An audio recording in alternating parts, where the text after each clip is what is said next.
இப்படி நடக்க கூடாது. நீ சொல்றதெல்லாம் நம்பறதுக்கு என்ன பார்த்தா என்ன முட்டாள் மாதிரி இருக்கா? நான் ஒண்ணு போய் சொல்லல.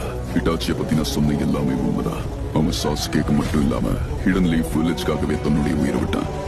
ஒருவேளை உண்மையா இருந்தா இட்டாச்சியை கொன்னதுக்கு அப்புறமா அவன் அகாட்ஸ்கி கூட சேர்ந்து வேலை செய்ய போறான். நடந்த எதுவுமே உங்களுக்கு தெரியாது.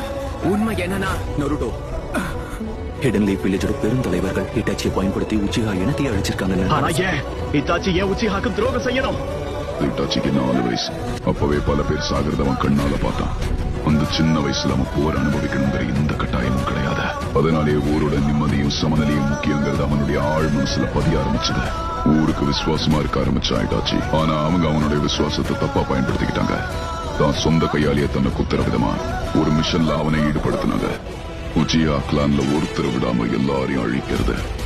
இந்த மிஷனை பத்தி கேட்டதுக்கு அப்புறம் அவனுடைய மனநிலை எப்படி இருந்திருக்கும்னு தெரியுமா? வேற வழியே இல்லாம அந்த முடிவெடுக்காம தள்ளப்பட்டான். நீ இட்டாச்சியா இருந்தா அப்ப என்ன பண்ணிருப்ப?